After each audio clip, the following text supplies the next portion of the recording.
An arrest affidavit in the case against Mohammed Solomon is revealing more details about Sunday's attack in Boulder. Here are some of the key takeaways. According to the affidavit, Solomon told a detective that he'd been planning the attack for at least a year and that he was waiting for his oldest daughter to graduate from high school. That happened last Thursday. It goes on to say he drove to Castle Rock and purchased glass containers at Target, then filling 8 of them with gas that he bought in town. He also filled a backpack weed sprayer with gas. The affidavit says when he reached Boulder, Solomon posed as a gardener to get as close as possible to the group. And according to the affidavit, he told the detective that he ignited and threw 2 of the gas-filled containers, but stopped because he got scared and he had never hurt anyone before. It says Solomon also sprayed gasoline on himself because he planned on dying that day. The document goes on to say he told the detective that his family did not know he was planning the attack and that he left messages on an iPhone and a journal for his family at the house near Colorado Springs. Shortly after his arrest, investigators say his wife turned that phone over to Colorado Springs police. It says Solomon told the detective that he wanted all of the victims to die and that he did not regret doing what he did.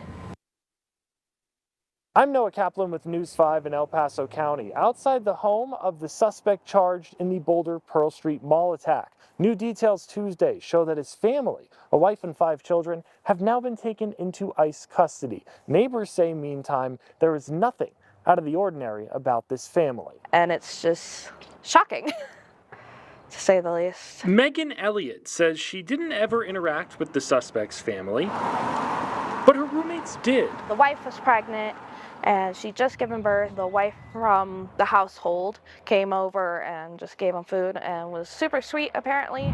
Other people on the block say the wife brought similar treats to welcome them to town. They're so sweet, such sweet people, things like that. Is that what a lot of people do around here? You know, someone moves in, get them a housewarming gift? They are the only family that I've heard that has done that in this neighborhood. We learned the family's children range in age from high school grad to toddler. Another neighbor who chose to remain anonymous recalls playing catch and other neighborly activities with the kids around his age. The only time that I've come close to talking to them is when the wife had car trouble and I asked if she needed help and she just waved me off. Another neighbor says she did not know the family as well as others I talked to, but made similar points. There was never anything off about them. Just tried to be a friendly face, and if, and I saw the kids play all the time and they were outside. We are still waiting for more details from ICE or DHS as of Tuesday night. Earlier on Tuesday, Homeland Security Secretary Kristi Noem said on social media that investigators are looking into whether the family members were involved in or knew about the attack. In El Paso County, Noah Kaplan, News 5.